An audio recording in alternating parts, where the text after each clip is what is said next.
Hello, gamers. What's up? It's boy as if the game's back with no stream. See, yep. I got a good schedule and plan for y'all for this weekend. Memorial Day weekend. Y'all getting one top song, the Tim Top song. I meant to upload that yesterday, but because as I get my YouTube limit, I couldn't, so I upload that today. And y'all get this today. That's why y'all getting my first reaction stream of actual Mystical. Then y'all can take a part of that stream on Sunday. That I know. Hopefully by Monday, Terry Fox will post another teaser. He might post one tomorrow on Saturday. I don't know. Cause I think he posting one teaser like every week. So yeah. Anyways, yep, I have two series I want to know I want to react to, but we're gonna go back to a boy. Fruit Day, I think I was named that I reacted to in the last stream. So, yep. And I off stream I watched a 3-hour video on who the night is and who my side of the night was or Walmart night. It said it was gonna be a better character, gonna be way to Goosen. Goosen thing would make sense because he's the father of Father Elfin who was a Taurus. Of course, Type 4 Stark was 100% confirmed to be inside of a Taurus. So yeah, but I don't think that's it. Yes, I said. Oh, he also had another person, Wolf's card. Because Wolf's card and Lower Night literally have the same initials. Okay. And he did prove some good points for being Wolf's card, but as a Lower Night, we gotta think about who's making this game. We gotta think who's making this game for me, okay? It's Terry Fox who is making this game, okay? Because I won't be surprised if the All Night does turn out to be a Wolf's call because Terry Fox would definitely do something like that because he likes to troll and I mean, dude, this is funny and yeah. So if the All Night does turn out to be Wolf's call, I wouldn't even be surprised at this point.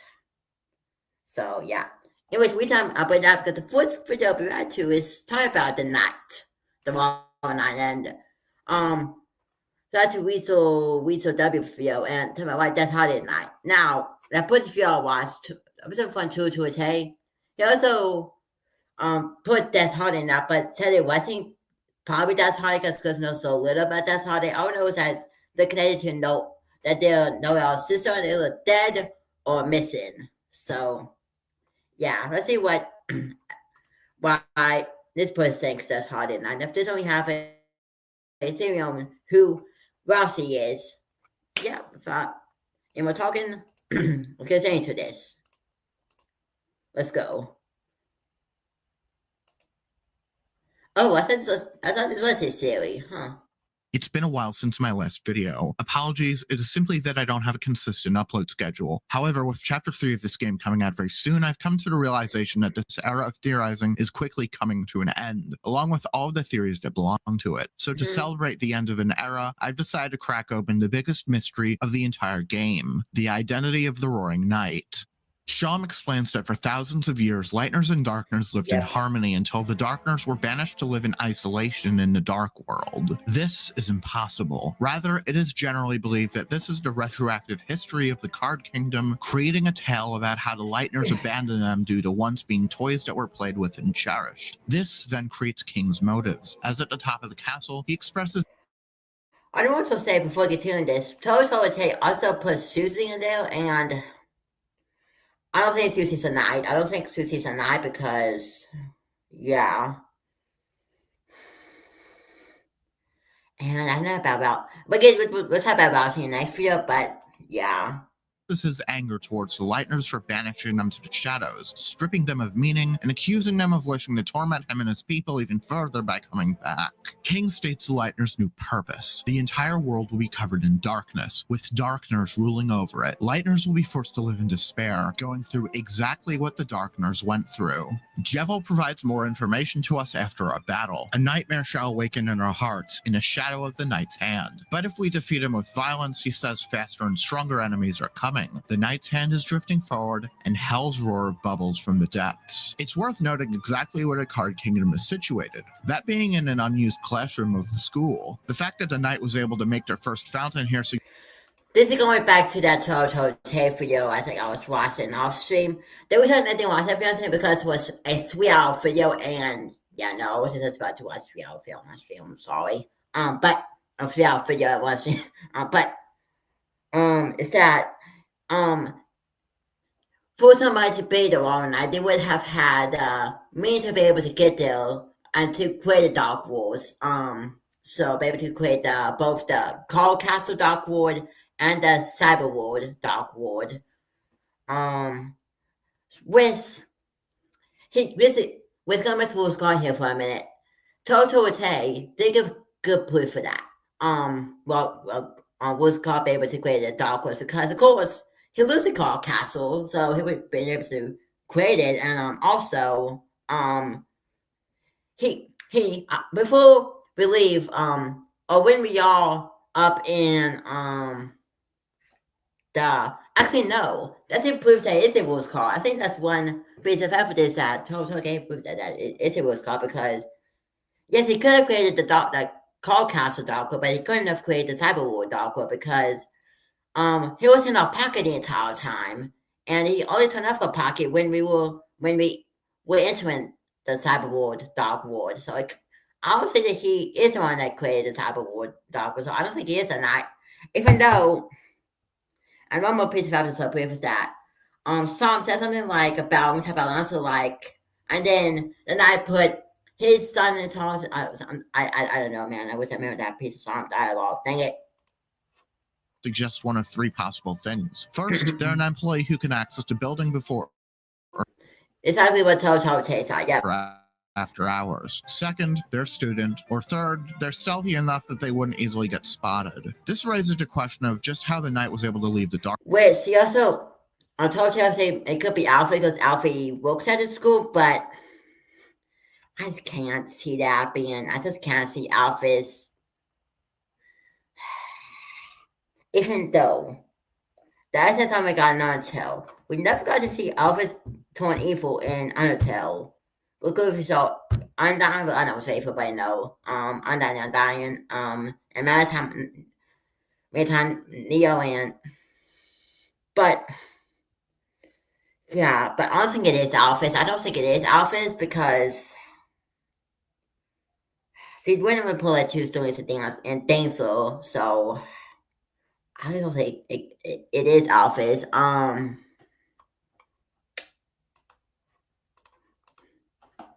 Dark World in the first place. Rouse tells us that the only way to exit the Dark World is through sealing the fountain, which suggests that the knight possesses some other means of leaving we do not have access to. It's also possible that they never entered the Dark World in the first place, and their supposed appearance in the Card Kingdom was a direct result of the fountain's creation in and of itself, with the knight being inserted in. There we go. This is the dialogue we're talking about. Thank you. This is what I'm fair place. Oh my gosh. Okay. This. So they said the main king, but him and his straight hand to power. So the main king will be talking about the Chaos King, but him and his straight hand to power. But him, the strange knight. And also, Carlos was called his lesser fossil. So, I'm going to be so mad. I'm going to be so mad if Woods calls us to be the knight. But 25 would 1,000,000,000% do something like that. But at the same time, I guess the Blue Total Taste theory on it being Gauss and Boom or Gauss and Boom reincarnated. I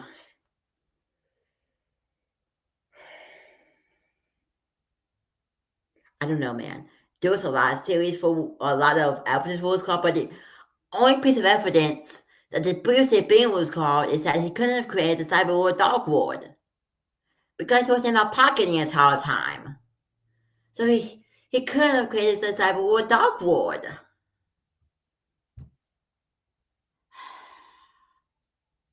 But of course, we do go up to the Light Ward one time before we do into the Cyber Ward Dark Ward, and that is because Rousey tells us to go collect the toys. But I think for then was causing alive, so I don't. I'll probably think. But it been the same initials. Okay? Was called Warren Knight.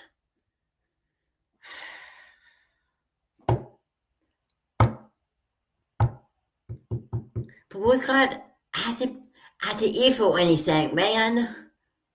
But this one bit dialogue kind of proves it.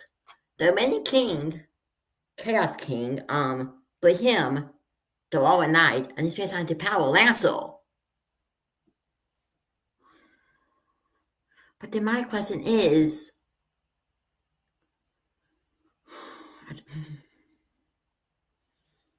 that's interesting. That is interesting. That is interesting because you know why? Because in the entirety of chapter 1, Chaos King acts like Lancel is his son. But if Fool's Club being all night, that would mean that Lily, Lancel, no, what? Fool's Club looks almost, Lancel looks like so much like Chaos King.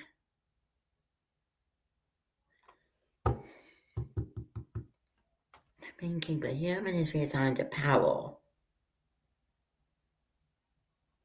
But him and his race are under power. Ugh.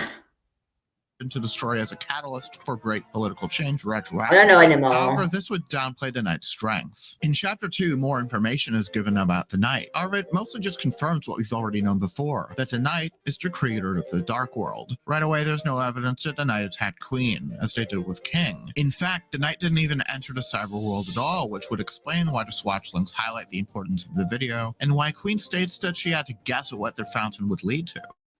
But why is that? Why didn't the Knight enter the Dark World to assert their dominance?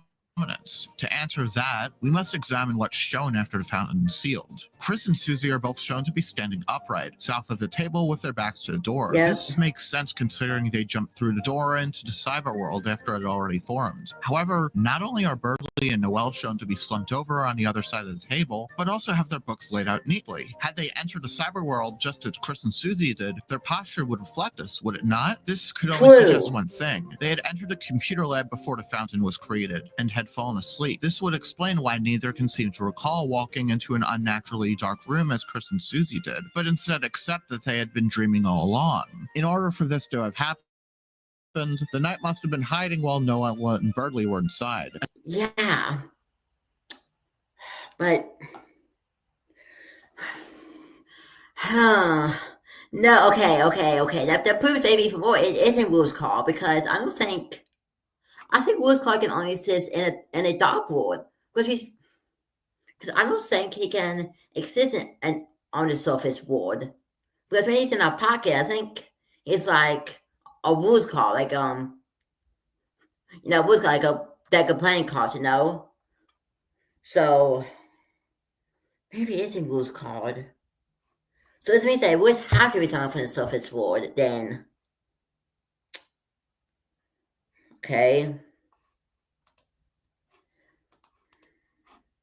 As soon as the two students fell asleep, the Knight made the fountain and bolted out. Alternatively, it is possible that the sheer act of making a fountain is what caused the two students to fall asleep. When we finally face off against her, Rousey tells her to think about the Lighteners, as she's supposed to make them happy. She already believes she is doing so by wanting to spread the darkness around. See, she already believed she had enslaved the Lighteners, with them worshipping the cute animals they look at on their screens. However, with the town internet offline, they are no longer able to find the comfort they once sought in the digital world. With the Knight's appearance and a fountain being made, her set goal has become clear. Spreading the darkness around the entire world is the ultimate solution to everybody's problems. One notable commonality between the two dark worlds is that they are both situated in rooms that have seen little to no usage recently. In the unused case, it is due to age and the death of Gerson. Also, going back to the Fall Alpha theory, it's that there's a pixel that follow Alpha through, I think. So that would be like whole putting evidence as he was there. So with it more that it is, well, not Father Alpha, but some like a reincarnated for the Gotham Boom. That was Tall's hate theory, but I know how I feel about that. Boom. However, in a computer lab's case, it was recently unused due to the internet outage. This has put the rulers of the Dark World into vulnerable positions where the Knight's Fountain presents them with a solution to their problem. Regardless of the context, this has made the rulers of the Dark world very keen on protecting the fountain and wishing to spread the darkness around the world. However, the supposed motives of the Knight according to King and Queen are entirely incompatible. The Knight cannot be on a mission to bring bliss to the entire world while simultaneously attempting to create a world in which darkness brutally subjugate Lightners. Therefore, it seems the Knight is manipulating the rulers of each dark world into doing their bidding at any cost, by telling them the things they want to hear. However, one thing remains clear in both instances. The Knight wants to cover the entire world in darkness. So what exactly does that bring? When the light is subsumed by shadow, earthquakes erupt the land, causing fountains to appear left and right. Every single darkner turns to stone, while the surviving Lightners must fend for themselves against the apocalypse they are destined to be annihilated by. Queen is surprised by this information. She had no idea what the roaring was, and only guessed their motives based on the Knight's actions. Based on the Knight's full title being based around the roaring, we can determine that the Knight's ultimate goal is to cause the roaring, and Jevel's dialogue corroborates this. As the Knight's hand is drifting forward, the Queen will return, and Hell's Roar will bubble from the depths. Yeah. But why is it called Hell's Roar, and what the heck is the depths? Consider the connotations that lie with the term dark fountain. It implies that when one is brought into existence, its darkness is not created, but instead drawn from somewhere like natural fountains and springs. This is reinforced by the fact that dark fountains are sometimes referred to as geysers, and they typically draw water from caves deep below. And likewise, the fountains flow from another layer of reality, which theorists call the depths. So the roaring would involve the shattering of this barrier that keeps the darkness from overtaking the light world. And this fits with what we've been shown about the roaring, the earthquakes representing the land falling apart, ready to be replaced with the darkness. The final stage of the roaring involves titans marching out from the fountains after the world has been mostly blanketed by darkness. Because of this, we can assume that the Titans are coming from the depths itself, trampling the earth to make it their new home. Jevel implicitly compares the depths to hell. Another parallel to hell is the appearance of the Titans themselves. The Titans are depicted with horns, with a one in the center closely matching devil symbolism. From this, it stands to reason that the roaring is a parallel to the biblical apocalypse. This would align with the Titans' apparent namesake. Not only were the Titans of Greek mythology similarly powerful eldritch beings of great size, but they were also eventually imprisoned by the Olympians within Tartarus, a realm of darkness and despair deep below the ocean. This would also explain the presence of Titan eyes carved into the walls of the cliffs. If the source of all darkness is where the Titans are trapped in, then out of all the dark worlds they could have subtle influence over, the Castle Town is the likeliest candidate, as it is the most empty of all the dark worlds. With all this key information laid down, we could finally answer why Death's Holiday is the night. Okay, good. So I'm gonna get into that. Death shares a similar position to the mayor in that we've never seen her face before. Yeah. But unlike the mayor whose presence is acknowledged by everyone in Hometown, there are only two people in the entire game who seem to remember her, Noelle and Rudy. To begin, she was a member of Chris, Noelle, and Azriel's friend group and was Noelle's sister. She often looked out for Noelle and wouldn't be bothered to hit people if it meant protecting Noelle. This is most emphasized when it comes to her going to Noelle's defense when facing Chris's pranks. It would always go on adventures and explore the outskirts of town late at night. In Chapter 2, Noelle recalls one of those nights, where they explored the forest behind the graveyard, remembering how Des wiped her tears with Azriel's jacket. This moment is important for Noelle because she reveals an important part about her character. She didn't mind being scared if someone would comfort her. Right before this scene, she remembered Des telling her she always wanted to take her to a place like Cyber City, a place with shining lights. Given that Des was wearing Az's jacket, we could infer that the two are really close, as couples often swap jackets. We could also infer her interests, namely baseball, due to the fact that Des's wiffle bat is often talked about. Most importantly, though, the way Des is talked about by others suggests something tragic or terrible happened to her. While Azriel is talked about positively, everyone expects him to come back soon, which is not the case with Des. The Spamton Sweepstakes ARG also suggests this, as the page leading to December yields a fake 404 page, and searching for Des yields an audio file that is named Find Her. Des isn't dead, she's missing and likely has been for years. This brings us to Noelle's room in the cyber world. Like Chris and Susie's rooms, Queen designed her room based on her search history, and one of the most notable objects in her room is a calendar in which every date reads December 25th. While most players will automatically chalk this up to Noelle being a Christmas-themed character, the actual reason for this is likely due to her repeated searches of December holiday. This is corroborated by Queen, who repeatedly calls Noelle's searches strange and sad, and in a similar fashion, the wardrobe of clothes could easily be from Noelle looking up the clothes Des used to wear in a desperate hope that someone wearing the outfit might be found. So this begs the question, what happened to Des? In the south of town, you can find a clearing in the forest which contains a bunker. The door is locked, and as you get closer, you can hear a Muse_smile slowed down by exactly 666%.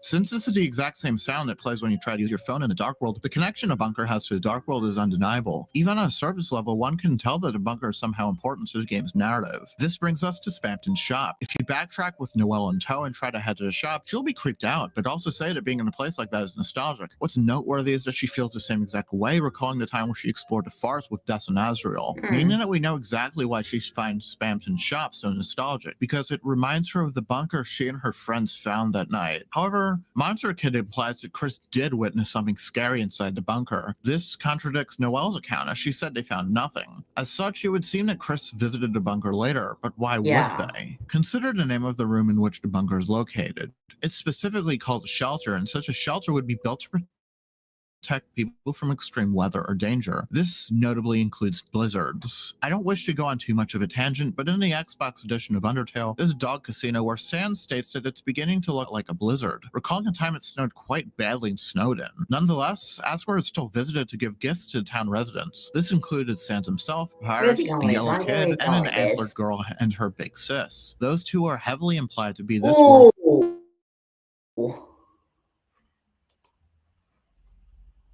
I know to have some cover that, but I don't remember that. Oh, hold on a minute. I was like, where was he going with this for a minute? I was like, why are you missing in Undertale? But I forgot because Susie was missing in Undertale before the game console. That's how she's supposed to be a character in Deltarune. The clown person missing it. I'm the fifth person of Undertale. Snowden. Nonetheless, Asgore is still visited to give gifts to town residents. This included Sans himself, Papyrus, a yellow kid, and an antlered girl and her big sis. Okay. So that means... That means Noelle... Wait, it's connected back to Undertale. Apart from if Sans traveled to the Deltarune in the forest, but then if that was the case, that would mean the Papyrus would be 100% being seen Papyrus in the later chapter. But the other kid would be Monster Kid. If Noelle is part of Undertale, it's connected to the Undertale universe. That's interesting. Hold on. Noelle would have make sense to fit as Snowden. And all the characters he missing always Snowden. Monster Kid, you put him as Snowden. Papyrus Snowden, obviously. So I wonder.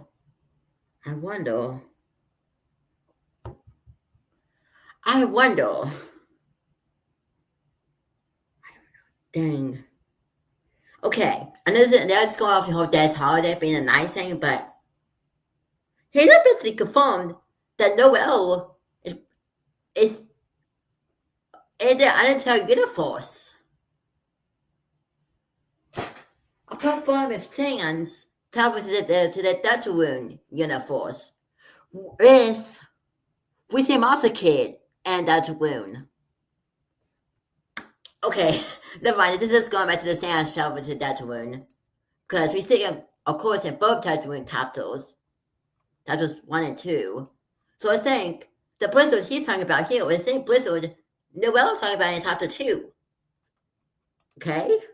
Those two are heavily implied to be this world's version of Des and Noelle.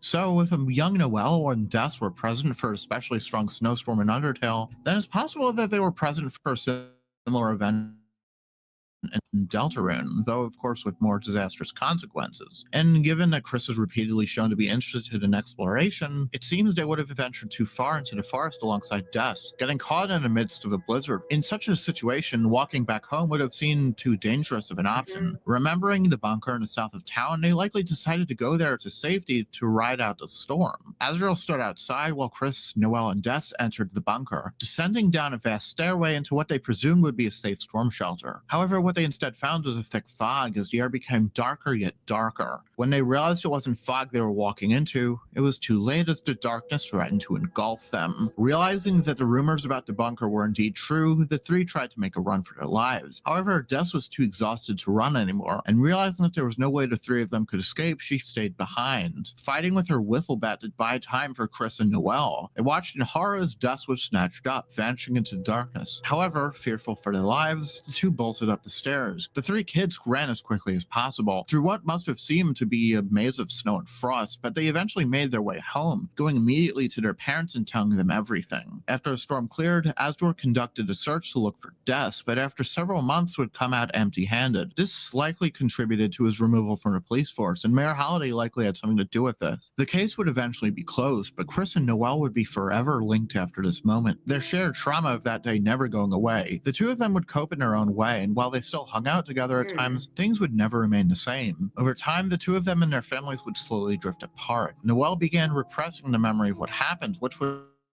explain why she is still to this day searching for Des. However, at times she would have moments of clarity, like when she goes into the grocery store and stares into the open freezer for minutes on end. Staring into the freezer like this, she is able to mentally return to an event she has a hard time recalling. After all, in Noelle's encounter with the Pink Edison, she's shown to block out things to protect herself from painful memories. This also explains why Snowgrave caused so much tension points, and why it requires an item with a trance effect to bring it down. Seeing as she had become so distanced from the memory, it would take an immense amount of stress that could allow her to fully reconnect. So by putting Noelle into a trance, we could allow her to wake herself, reliving that painful memory and harnessing its deadly magic. But that's enough about those connected to Des and how they're processing her absence. Now back to Des herself. If she went missing in a shelter, then what happened to her? Within the code of the Chapter 1 demo, you could find an unused message. Where am I? Hello? Anyone? Is This makes sense if going from Des. This makes Someone? sense if this is coming from Des. Anyone? Can anyone hear me? It's dark. It's so dark here. Someone, anyone, if you can hear me, say something, please. In Chapter 2, additional lines were added. No one can hear me, can they? I guess not. To be honest, I'm not even sure Nice I can hear grassing. myself. It's so quiet here. And yet, sometimes, I swear I hear something. Something like scratching? It should be clear that both of these unused strings are not real. They lack the proper syntax to even show up in game, contained within a lang file that isn't even accessed anywhere else. Therefore, these strings are created specifically for data miners to find. So who is this person? In a Japanese translation, they speak in a juvenile and feminine way, implying that they are most likely a young girl of some sort. This, of course, makes Des the most likely candidate. It's likely that these strings are echoes from Des long ago, immediately after her disappearance. She, of course, can't be within a shelter itself, as the authorities searched the entire town, including the bunker. So it's likely that she was taken elsewhere, but where? As stated earlier, the shelter emits the sound smile.ogg slowed down by 666% as you approach it, which implies that whatever dwells within it is not only associated with darkness, but also with demonic motifs. This fits the bill of the Titans, whose demonic connections were covered previously. So from this alone, it should be obvious what happened to Des when she vanished. She entered the depths. This isn't an entirely new idea or theory, even on my channel, but it plays a key role in all of this because of its implications. More importantly, the psychological implications. See, the Titans have been stuck inside the depths for so long that it's essentially their territory. Des suddenly fall inside would be seen as an intrusion from an outsider, but more importantly, the Titans have probably been waiting for the arrival of a lightner like Des for quite a long time. In order to achieve their freedom, they need dark fountains to be made, which in turn requires a lightner to will them into existence. However, as Queen's plans in Chapter 2 imply, a lightner can potentially be manipulated in such a way that they become willing to create dark fountains at the behest of someone they otherwise would not. Thus, through several years of extreme isolations and psychological trauma, the Titans would be able to accomplish this with Des. Once she was ready, she was then led into the recently made Castletown, where she then found her way out and into Hometown so that she may dutifully serve and eventually free them through the onset of the Roaring. Not having seen her family for years, Des would have grown distant from them, and even though she initially never would have considered causing a Roaring, she would now be willing to do so after years of psychological manipulation. Des being a knight would explain her stealth and strength. For starters, she's the eldest daughter of the mayor, meaning that she likely inherited her stealth skills. This is reinforced by Noelle's use of the phrase holiday family ninja style. This also accounts for the knight's strength, which Des not only inherited from her mother, but also displays regularly when frustrated in the past. Thus, it's likely that she could have easily taken on the Card Kings. Des also has a potential explanation for how the knight could lead the Card Kingdom after entering it and attacking the 4 Card Kings. If the fountains are all connected to the depths, and she survived traveling to that realm once before, then she could easily dive into the fountains in order to quickly return there. From there, she would simply bide her time until she's released once more by the Titans, returning to the light world through the shelter. However, a more likely explanation is that after jumping into the fountain to access the depths, she navigated towards the Grand Fountain to enter the castle town, knowing full well that there's a way to return to the light world from there. Ralsei might be able to detect this, but due to her stealth, she never would have been seen. She would then scout out the next location of interest and would continue to cycle again. Des being the knight also explains the recurrence of baseballs in each dark world she makes. The cyber world just so happens to have a baseball for a moon, which notably contrasts with the technological theme it has. Baseballs also appear in the carnival games. Some even appear in the Card Kingdom, though to a lesser extent. As mentioned before, Des seems to have some degree in interest in baseball. If Des is the knight making fountains using her own will, then it's possible that one of her repressed interests from when she was younger could have bled through into the resulting dark world. When it comes to narrative analysis... Sorry, I wasn't saying anything. I was actually interested. That's all. That actually makes a lot of sense.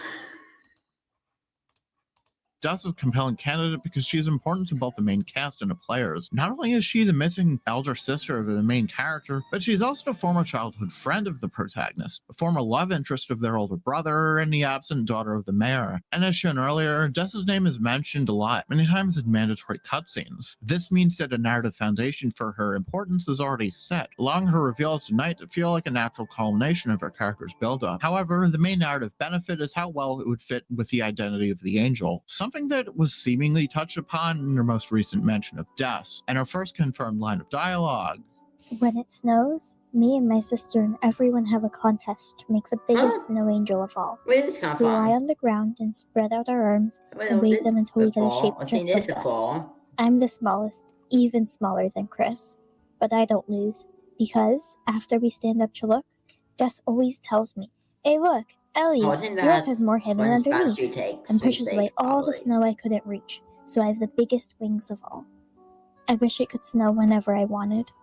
On the surface, this seems like another insight into Des's bond with Noelle. However, when viewed in the light of Noelle's angel connections, this memory of a contest takes on a much more symbolic meaning. The whole point of the contest is to make the biggest snow angel. Noelle always wins because her sister helps her, pushing away all the snow she couldn't to make the snow angel even bigger, revealing the potential she always had hidden underneath. This lines up well with the notion that Des has returned to act as the knight, intending to have Noelle become the angel. This fits with Noelle's closing remark. She wishes that she could make it snow whenever she wants, and this wish is eventually granted in a cyber world made by the knight, where she becomes a powerful snow mage. While we ourselves are responsible for this, she nonetheless has attained the power she wished for through sheer potential. We can even make this connection with the first obligatory mention of Des. Before we even learn she is Noelle's older sister, we can learn that she has always wanted to take her someplace like Cyber City, a place with shining lights. This detail is clearly very important, and what better to bring things full circle than to reveal that the reason for this resemblance goes beyond mere coincidence, and is in fact Des's way of fulfilling her promise to Noelle after all these years they've spent apart from one another. Des may have been captured to serve as a knight, and the world she once knew may end up perishing at her hands, but through the creation of the angel's heaven, she can ensure that the one person she cared for the most not only survives the apocalypse, but thrives in its wake. No more workaholic mom, no more sickly dad, and no more missing sister. There, she and Noelle can finally have a fresh start. It would be as though she had never left at all.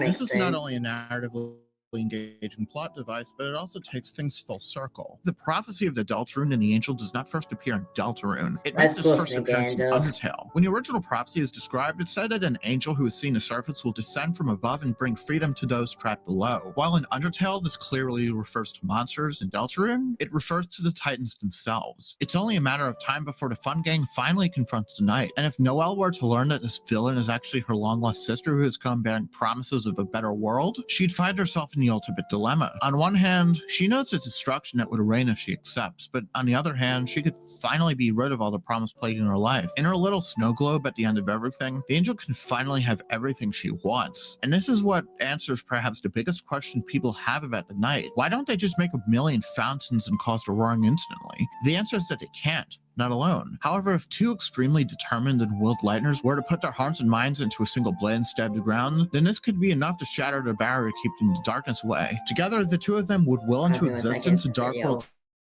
spanning the entire earth. Noelle could finally have the biggest wings of all.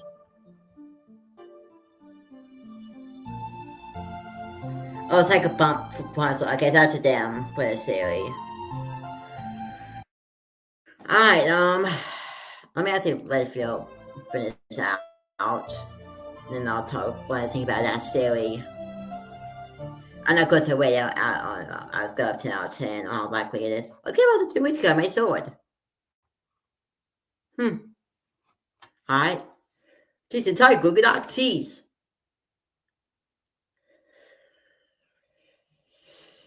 Man. Alright, I'm going to finish out. Also, I'm going to mention something after I'm done talking about series before we get to the next video. And this next video will be live video I can watch on this stream. Hey y'all, how you doing? Okay, we're not waiting for that yet. I'll start sharing for now. Alright, so it's a really good full series. The worst thing about mine was when Sam talked about the Blizzard and the Allegor and her older sister, that couldn't know about the Undertale uniform, so I wonder. Oh no, that proved that Sans did travel to the Deltarune uniforms. So yeah. Before of course you do see him in Deltarune Chapter 1, so yeah. Anyways.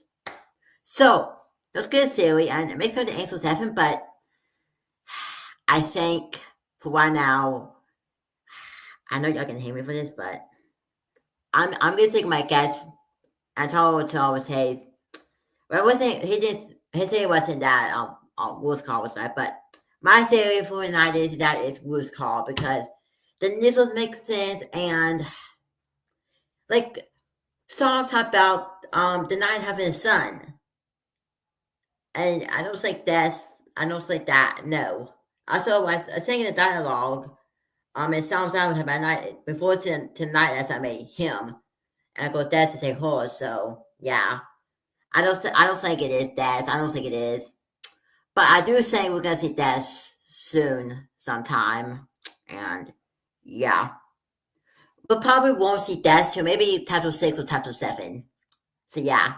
Anyways, that's good. Series, and yeah, the other thing I'm missing before you get to the next video is that this series stream is gonna be the last series reaction stream I'm gonna be doing. I'll think it's gonna be of course I'm doing those two tomorrow, doing my first part of my answer to on time mystical, and then Sunday doing the second part. Then Monday I don't know. I'll see. There might be one more that from Chapter 3 series reaction stream. And that might be on Monday. So yeah. I might post 500 total songs that day, then do the series reaction stream. So yeah, Monday I think will be the last stream before the new tag, because the title stuff got here, y'all. Yeah, it's coming out. Let me see what the counter was at on the Deltarune website. Yeah, 12 days. That's really soon. I'm so excited again. I'll be doing a whole reaction stream. Ready to see Deltarune Chapter 3. I know when my Deltarune Chapter 4 reaction stream will come back to us. Thomas hasn't planned that stream on his channel yet. So yeah, but I'm really excited. Remember, Chapter 3 is gonna be the TV Dark Wars. So I'm really excited for that. Hopefully a little more about Ness. A little more about this and Warren Knight and yep, I'm excited, and I'm excited for the songs, of course. Again, I'm doing I think, yeah, 2-part stream ready to me and my team stuff the Avatar Fox song effort video. So yeah. Anyways, let's go to the next one. Let's have some quiz out there for this one. The next one is, I think I know what Rousey is. Now, Rousey is interesting because his name is an anagram of Asriel, goes as flowery, but Rousey be interesting because in chapter 2, we see Ruth called and Lasso turn to stone when they're out of the dark horse. But when Rousey's out of his dark horse, she doesn't turn to stone. Which is interesting because he's certain 100% turn to stone. So yeah. I don't know. I'm interested in this theory. So yeah, let's get straight to this. This one I think is shorter than the last one. Is it? Yeah, 17 minutes. So yeah. I thought that's from these are always April Fools, of course. This might not be an April Fool's joke. Jeez. Anyways, let's get it. Hey y'all, how you doing? Wishing well. So, Deltarune Chapter 3 and 4 seem like they could drop any minute, and before they do, I really want to get some last-minute predictions in. I've had a lot of fun talking about this game with buddies and watching theory videos, but I want to hop out of my comfort zone of platform fighter clip montages and give theory sharing with all of y'all a shot. I'd like to make a big hangouty prediction chat if there's time. Thankfully, my midterms are finally out of the way, but with it feeling like Deltarune tomorrow, I want to at least flesh out this particular theory focused on Rousey. But you guys have to be nice to me, okay? That's mandatory. That's a requirement. And of course, spoilers for the game so far. Yeah. I don't think you'll really get what I'm talking about or have it hit if you haven't played these games yourself. I'm not really going to re-explain clues some of us have been sitting with for 7 years, so feel free to skedaddle on out of here and maybe come back later if you want. Okay, so I think I want to set up how I got to the thesis of this idea first. I think that'll really help. I was replaying Chapter 1 and 2, making private videos for my sister to catch up with the story and juiciest clues, and I was thinking, where will Chapter 3 go? Chapter 2 covered a lot of ground, but gave big focus to Noelle, with Queen helping support a reflection of Noelle's relationship with her strict, over-controlling mom. Chapter 1 largely focused on Susie and her arc from an imposing bully to someone that wants to be a good friend, supported by King reflecting how Susie acted before adventuring with Chris and Lancer. And for all we know, maybe reflecting a parent of Susie's too. So for Chapter 3, we got the fun gang, we got Toriel. Would it be too early to focus on Chris? Would Toriel be given as much spotlight as the others? How about Rousey? Alright, how about Rousey? Going with that, I guess he's already set up to face some emotional conflict. While Susie may see the new Dark World as another fun adventure, Rousey might be especially nervous, since this fountain may not be part of the prophecy, and he may be very uncomfortable trying to steer the ship back onto whatever highly scripted events are supposed to occur. And while Susie may want to avoid Toriel so a teacher doesn't find out about the gang's liberating but dangerous adventures, Rousey may want to avoid her because she could ruin the prophecy and also the whole weird thing where he kind of shares a freaky amount of parallels with one of her kids. But okay, how could this climax? What could be Rousey's arc, or how could this further the story? Well, so far, we know Rousey cares a lot about this prophecy, and he also seems to really like the player. He wants to make sure the player feels all important through acting, being the only one to really steal fountains. He wants the player to enjoy watching what Susie's up to when she's away. He'll only scold Susie for fighting in Chapter 1, whether you fight or don't.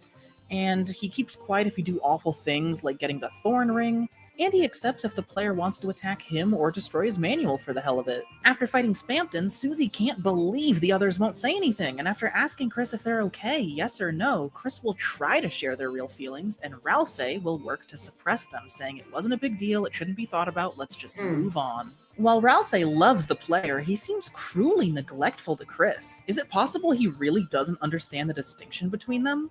I don't think so. Maybe this is silly, but that prison scene in Chapter 1, right? Chris helps Susie with the puzzle. How? Chris is staring at a wall, but I think Rousey knows that the player has this angelic top-down view. While he won't say it directly, he knows Chris and the player are different. The only other really major thing going on with Rousey so far is him learning about how others act, friendship, learning about basically everything since he acts like he was literally born yesterday, including learning about what it means to be Rousey-like. He's wondering who he is. With that in mind, I had a shower thought of what could be a climactic story moment for Rousey. I imagined a scene where Chris is hurt, and Rousey, wanting to be a supportive friend and healer, calls out, but is interrupted, overshadowed by Toriel's concern for Chris, her child. She rushes in to help, and Rousey hesitates, backs off a bit. He can't afford to be seen, and struggles with feelings of redundancy or inadequacy, as a mother's love, something Rousey probably isn't fully familiar with, seems to hold more weight than the support he could provide. But then maybe he realizes, oh, this is just making Chris feel better, who Rousey seems a bit indifferent or kind of cruel to, honestly, based on the post-Spamton interactions.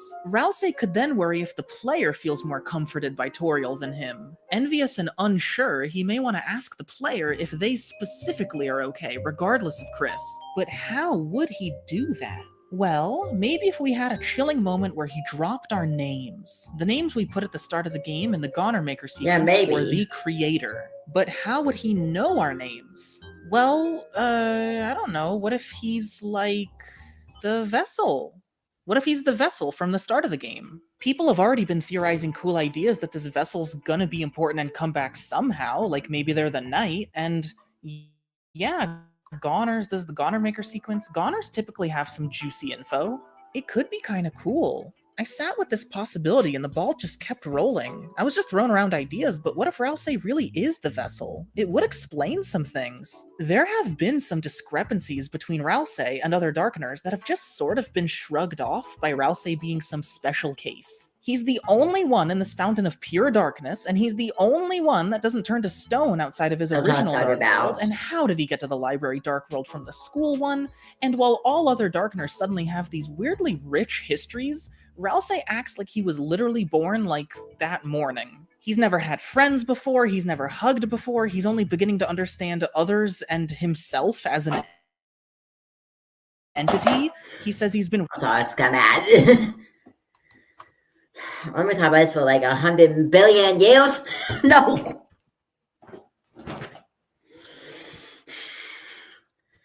Total take, going with Total Tango tonight. You also see that the vessel could be the night.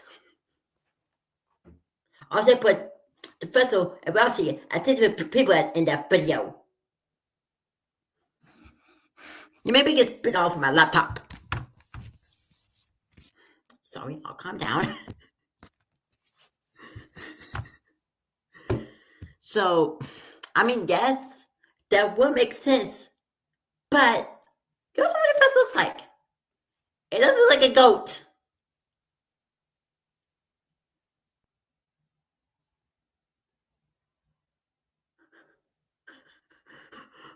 This is April Fool's Talk, isn't it? I saw a notice to post April Fool's. This is freaking April Fool's Talk. I'm getting April Fool's out of. This is an April Fool's Talk, isn't it? So no. See, this is why I'm glad I take the date of the video before I started watching it. This is 100% April Fool's Talk, right? Nobody following this. The vessel isn't a goat. I'm going to repeat myself one more time. The vessel isn't a goat. We're good now, okay? Thank you. Waiting for Chris and Susie his whole life because he has. His whole life seems to be like, I don't know, a morning, maybe a day. He had a bit of time to make that manual, I guess. Good mysteries pull off cool twists a lot of time by relying on audience assumptions. Based on what we've seen and have been told, it's natural we'd assume Rousey's a Darkener, but it's also been made clear he's different, and a lot has been left open. Assuming Rousey's a Darkener, then it's a fun mystery what object does he correlate to in the light world? It's so fair to theorize, and it's super cool to think that maybe he's the red horns Chris used to wear.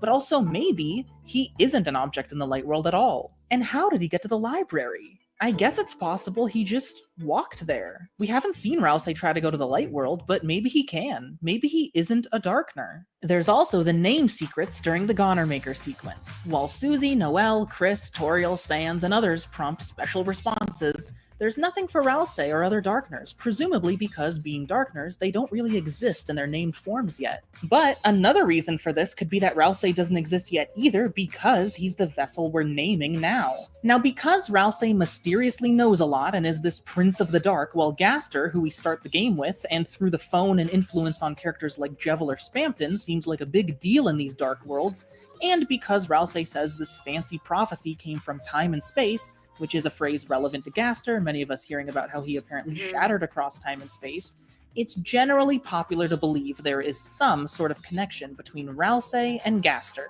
I'm not sure what was supposed to happen at the start of the game here, but rolling with this theory, once the sequence was interrupted, the soul taken, put into Chris instead, I think the vessel was not discarded, but instead repurposed, adjusted to be Rousey, and instructed to follow and guide the soul through this linear prophecy script. I have my guesses as to why Rousey has to be so much like Azrael, which would probably fit better in a different video without sidetracking this one too much. But for now, I think it may partly be a purposeful adjustment based on the surprise that the soul has ended up with Chris. Anyway, Rousey being intended to have the soul we play as that got stolen could also explain some of the emptiness surrounding him. He's a lonely prince from an empty town, he's got no past, and the dialogue we can't see naturally of Noel drinking the Rousey tea, I'm assuming we all know about the tea and how it's been a fun thing used to gauge how some of the characters feel about each other. But yeah, Noel drinks the Rousey tea and says, "There's nothing in here." I already did not get how Noel didn't freak out over how Rousey looks like Azrael. I ended up thinking Rousey was using some stealth spell, which could also explain the multiple jokes around Queen forgetting about him. Replaying Chapter 2, it seems Noel was pretty overwhelmed and distracted by everything else going on, especially with Susie being there and having a big ol' adorable crush on her. And Queen didn't care about Rousey that much because she's focused on lighteners that can make more fountains. Plus, I guess Azrael isn't the only goat boy in the world, and Noel is never formally introduced to Rousey by name. Some stealthy spell may still be at play though. That tea message really reminded me of Goner Kid's dialogue. Have you ever thought about a world where everything is exactly the same, except you don't exist? I don't know if this is a very strong point, but I do think it's interesting, and maybe Rousey is using some kind of Goner magic to be more forgettable. Also, the specific phrasing, "there's nothing in here," and the emptiness surrounding Rousey may actually be referring to the way he's an empty vessel that was supposed to have a soul and now longs for one, or some purpose to fill the void, to feel truly fulfilled. No wonder he gets all blushy when you overlap the soul sprite with him. It's almost like he could pretend the soul is in him, and like you're sending a message that you agree he should have been your vessel. I also now can't help but look at this black heart on Rousey's outfit and see it as a soul-shaped hole where a soul would have been, emphasizing that a soul should have been here. I guess this would also further the parallels Rousey has with... No, I'm not agreeing with this. No, don't make me agree with this. Well, okay, I know that me, okay, if the Bruce God being in the wrong night, might make some of y'all to tell him that I'm not with him. Please don't make me believe this. Don't make me believe this. Oh my gosh. Don't. Flowey. Them both giving similar tutorial lines, being the only ones to acknowledge the save feature, and both potentially being versions of Azrael grappling with existing without having a soul. While Rousey seems genuine in being a sweetie, it couldn't hurt to remember that Flowey also tried everything with his power, including being nice to everyone, and in Undertale he also advises the player towards a pacifist route to further his own goals. I don't think Rousey is evil, but the way he treats Chris in that post-Spampton dialogue that I'm going to keep bringing up a lot did feel really bad. The way he stays silent about the Thorn Ring seems knowing and complicit, and these could be signs that Rousey may be pushing players towards nicer options because they may simply further some goals we don't know about yet with the most efficiency. If Rousey is working for Gaster, who may, from what we know, see every character in the game merely as fictional characters in a video game, Gaster, and by extension Rousey, may have cold, calculated, neutral outlooks on their world. Not prioritizing being nice because it makes others happy and stuff, but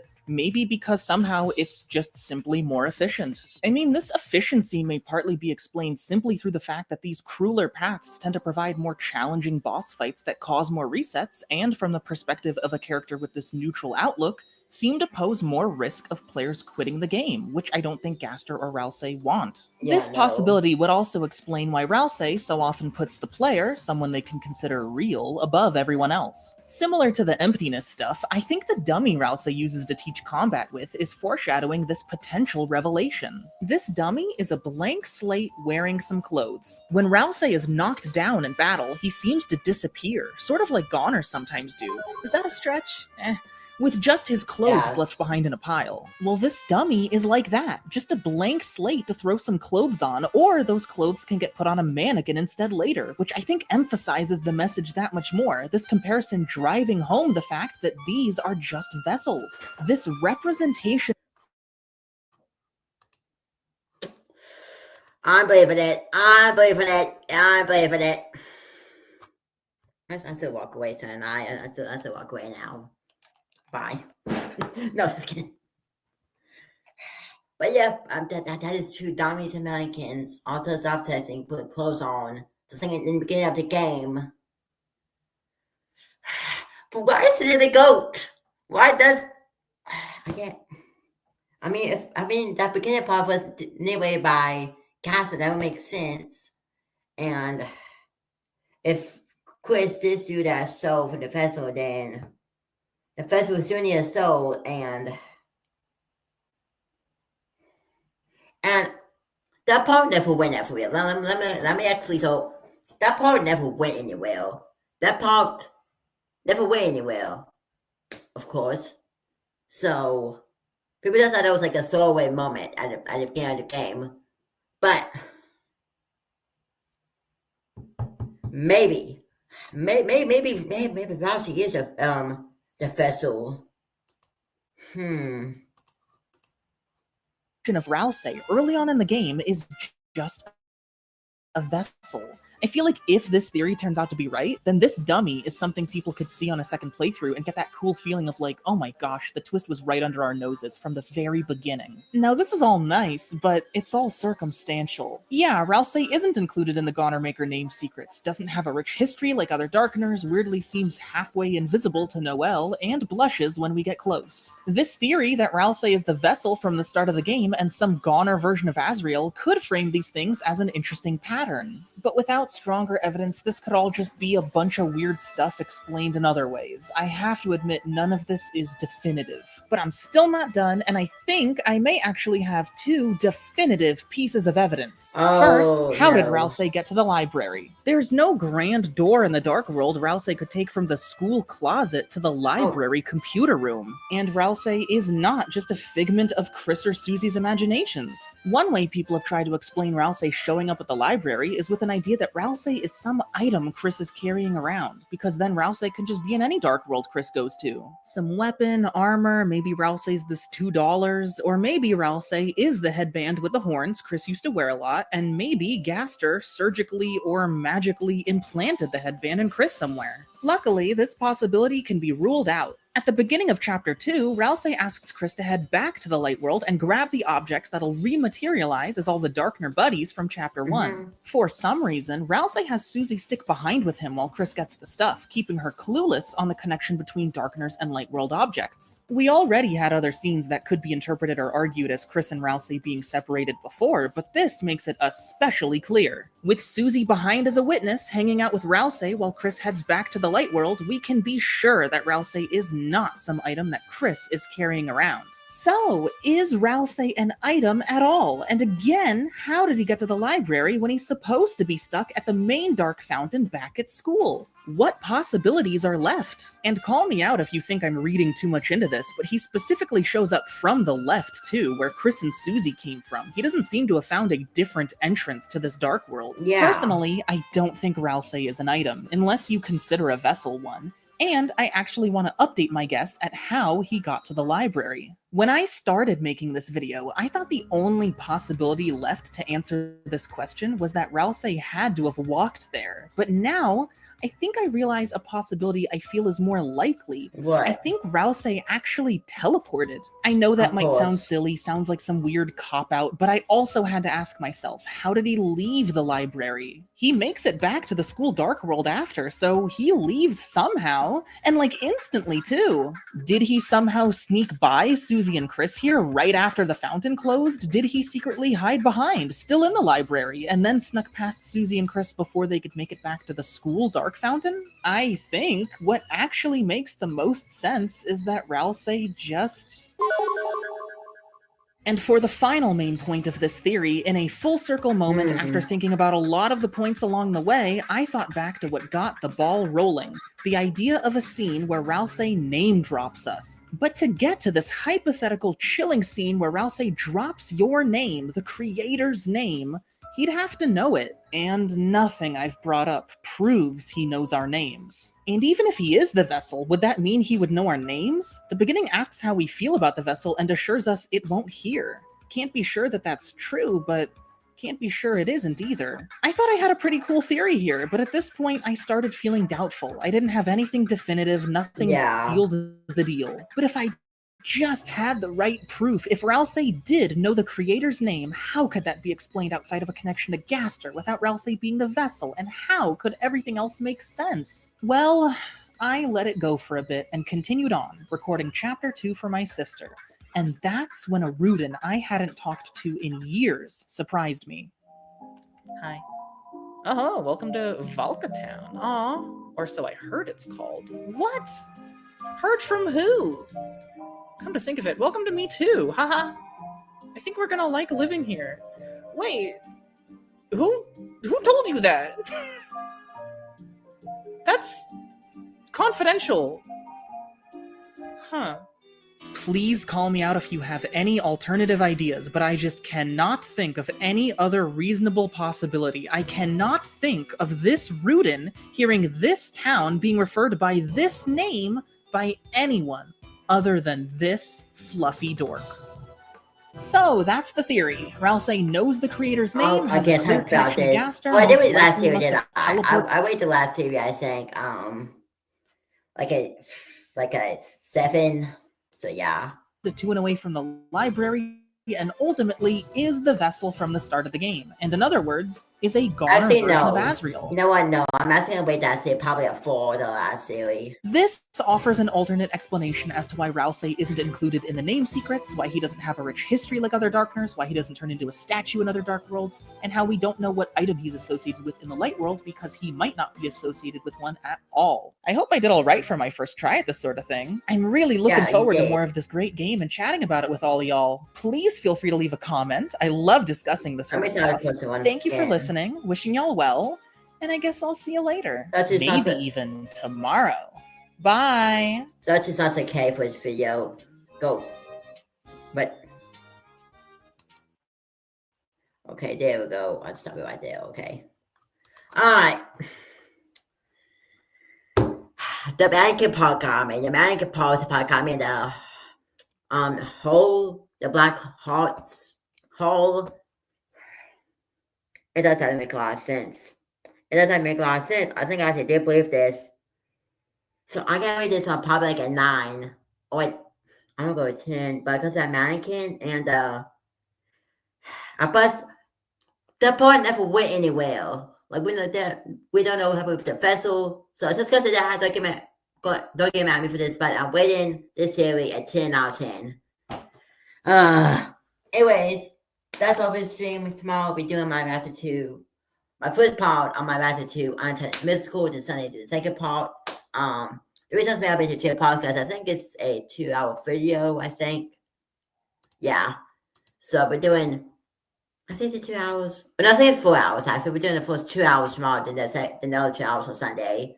Then Monday I'll be uploading, I think, 5 Motel songs and doing one more series reactive video, I think. And then that might do it until the titles come out. So, yep, I'm excited. No, I am excited for the next title. For title 4 too. I'm telling you, I miss it, but see, that's it. But this series, I like this series better than Death being a nice series. So, yeah. Anyways, that's all. Much watching for y'all. Do have here. Don't forget to subscribe to become an epic gamer today.